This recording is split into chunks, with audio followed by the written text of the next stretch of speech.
One of the biggest moments of any Lions tour is when the first test squad is announced, and that is what happened today here in Brisbane, and this is the team that Andy Farrell has gone with. Welcome back to the channel. Always going to be controversial. Let me know your thoughts in the comments section. What do you make of this team? Are you happy? Are you disappointed? I would imagine there will be loads of you that even at this point, about 20 seconds into the video, that are already typing out the name Jack Morgan in the comments section. So let me know, give me your thoughts. Are you excited, happy, underwhelmed, angry? Give me your views. Plus, like the video as well. And if you're enjoying the content from here in Australia, I'm privileged to be out here. I'm loving being out here. Then subscribe to the channel as well. I'd really appreciate that. So let's just get straight into the team, shall we? I think on the whole, there's not actually too much here that is particularly surprising and shocking. I think the thing that jumped out to me when I first saw this team, in particular around three selections, Tadhg Furlong, Tadhg Beirne, Tom Curry, there's an element here that Andy Farrell is selecting on reputation or experience or what a player has done in the past. That has clearly come into the selection because I think in terms of those three players that I mentioned, there's a pretty compelling case that they aren't the form players in their position on this tour, but you want experience. And that is what Andy Farrell has gone with. I think with Tadhg Furlong in particular, I think Finlay Bealham and Ellis Genge, Will Stewart and Finlay Bealham have been the better form players, but it's Tadhg Furlong. He's on his third Lions tour. He's started, the last 6 Lions tests. I think there is something here that when it comes to these occasions, you need experience.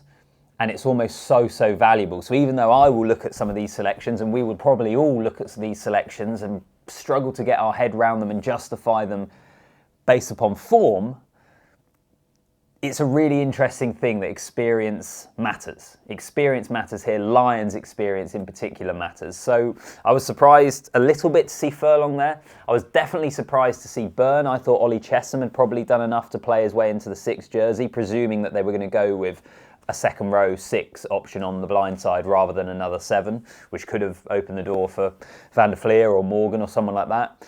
And then Tom Curry is such a fascinating one. Tom Curry is an unbelievable rugby player, and the heights he has got to in his career and in big games and World Cups and all that sort of stuff, like coaches love him.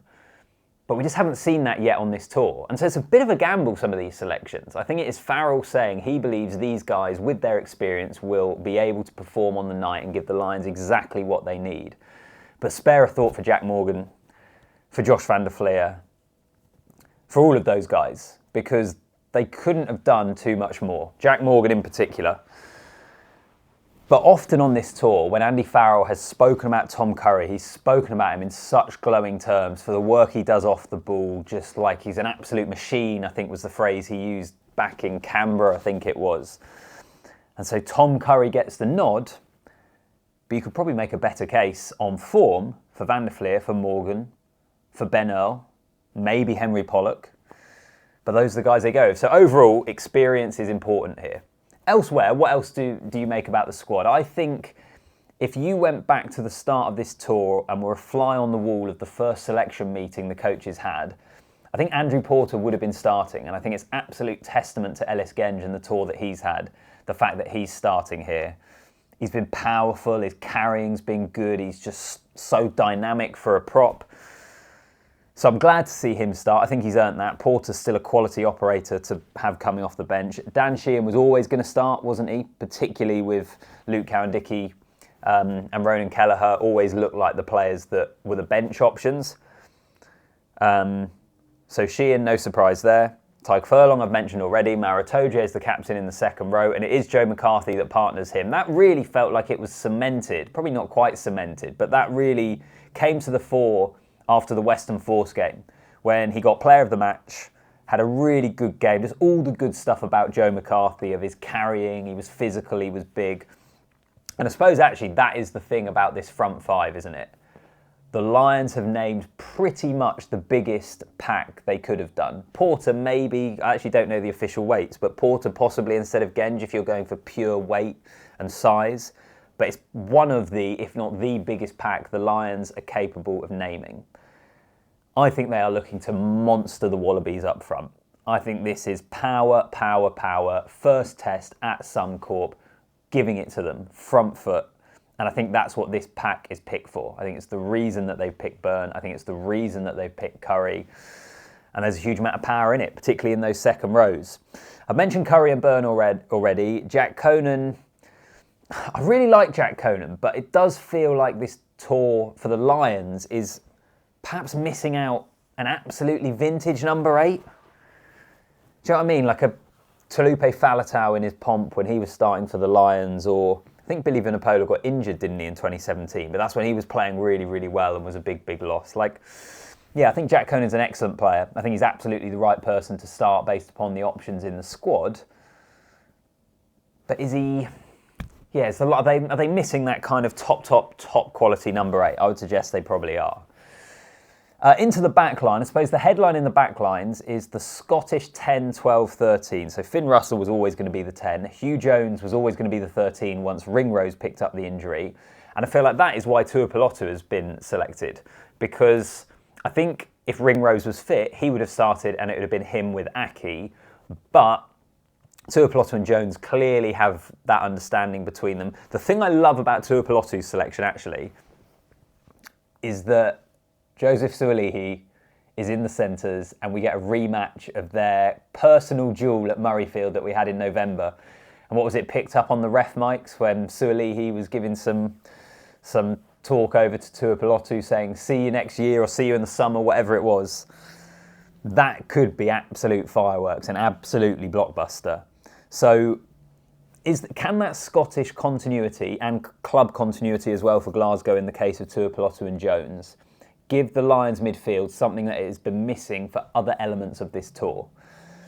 I think they'll be hoping so. I'm looking forward to seeing how they go. Then Tommy Freeman, James Lowe, Hugo Keenan, your back 3. Keenan, with Kinghorn's injury, has just about played his way into form in time, so that's a good thing. Freeman, I think, has been excellent. I don't think we've seen the best of James Lowe. It would have been really interesting if Mac Hansen was fully fit, whether that would have forced Lowe out of the team. I suspect not, because I think they will want to use him in the way he's used with Ireland, and he's a great left-footed, long kicking option.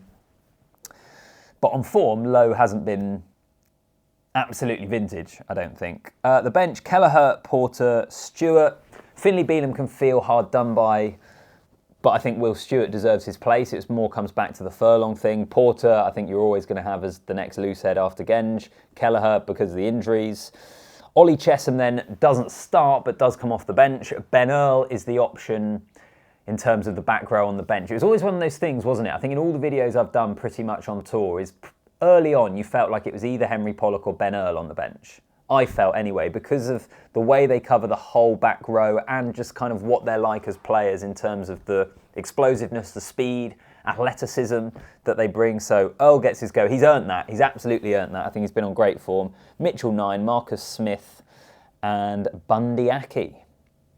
Andy Farrell loves naming a centre on the bench, which the Ireland fans will know as well as anyone, those of you watching this, but it's regularly Aki, Henshaw or Ringrose that get named on the bench for Ireland. It's Aki here. Marcus Smith is your 10-15. I still think there's the possibility Owen Farrell comes in for test 2, and that just changes your bench options, your replacement bench options, and what you can do and shift it around. But that's the Lions team.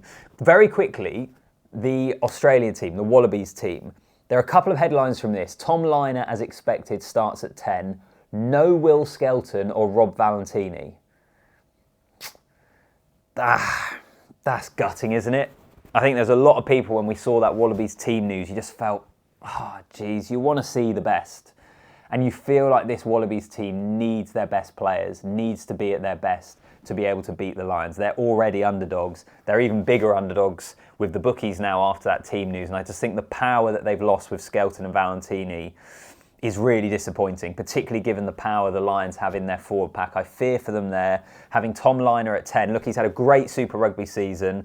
What an incredible story in terms of his legacy and Michael Liner, and he's a really good young player, but it's the Lions. And I think Joe Schmidt in his presser today said, it's not ideal. this isn't who they would have wanted to select at 10 for the start of the Lions tour. I hope he has an absolute stormer because I think that would be wicked, but I do fear for them there. And also a debut for Nick Champion de Crepigny, who we saw play for the Western Force against the Lions in Perth. Great story again here. So his Australia debut coming in the first test of a Lions tour, like it doesn't get any bigger.